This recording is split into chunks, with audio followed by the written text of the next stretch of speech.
In striking down affirmative action schemes at universities and colleges, the Supreme Court has ended a practice that pitted applicants against one another based on group identities rather than individual achievement and potential.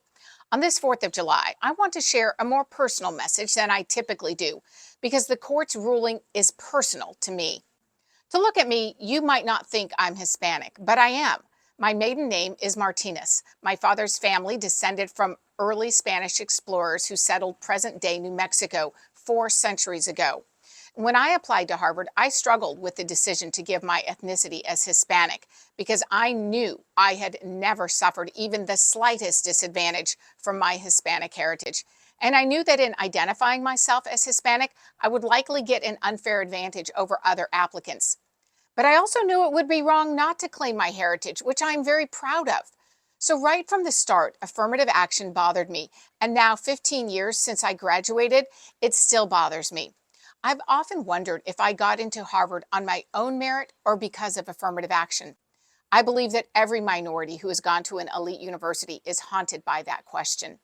To lump people into broad categories based on skin color is un-American. My experience as a Hispanic is unique to me, as is everyone else's experience. To assume that because of my last name, I needed a leg up is demeaning and wrong. I am what liberals would call privileged. I grew up in an upper middle class family. I had every advantage in life, a good family that gave me a strong foundation in faith and taught me to work hard. I was surrounded by high-achieving role models all my life.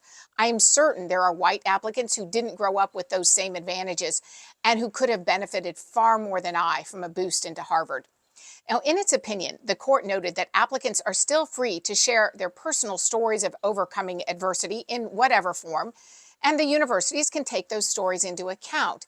So if a minority applicant has a personal story of triumphing over hardship that relates to their race or ethnicity, by all means, they should share those stories.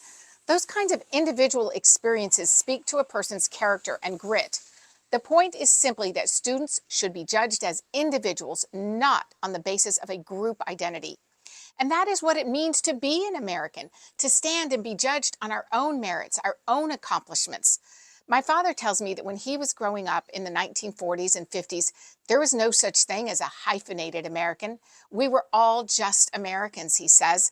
And that's exactly what I believed growing up. I never once thought of myself as anything other than a proud American. It wasn't until I started applying to colleges that I was asked to identify as anything else. The original concept of affirmative action, the pursuit of diversity, was vital and righteous. The way it was practiced was hard to defend. It pitted applicants against one another based on group identity. Now, of course, the biggest losers in that scheme were Asian Americans. J. Caspian Kang, a fellow Harvard alum, wrote a terrific piece in the New Yorker on the fundamental unfairness of affirmative action. I quote, "It is one thing to argue that slavery, lynchings, Jim Crow laws, mass incarceration, and centuries of theft demand an educational system that factors in the effects of those atrocities. If that principle were to express itself in, say, a black student who was descended from slaves and had grown up in poverty in an American inner city receiving a bump on his application when compared with a rich private school kid from the suburbs, so be it. But that is not, in fact, how affirmative action usually plays out at elite schools. Most reporting on the subject, including Kang's own reporting at the Harvard student newspaper, the Harvard Crimson, shows that descendants of slaves are relatively underrepresented among black students at Harvard, compared with students from upwardly mobile black immigrant families. Now, it's easy and perhaps virtuous to defend the reparative version of affirmative action. It is harder to defend the system as it has actually been used. Here's the truth liberals don't want to acknowledge. Affirmative action schemes, as they've been administered, overwhelmingly help minority kids from middle and upper class homes. To quote from Kang again, "Harvard did not have to pursue such a comical vision of social justice. It could have vastly expanded its class sizes, relaxed its admission standards, and cut off its pipelines from exclusive private schools. It could have opened its doors to hundreds of community college transfers. If Harvard were truly committed to increasing access to an elite education, it could have invested a fraction of its $53 billion endowment in free college prep academies across America and guided hundreds of poor Black and Latino students through the university's gates. And lest we forget, as Justice Thomas noted in the court's decision, Harvard has a shameful history of ethnic quotas dating back to the 1920s when they openly limited the number of Jewish students.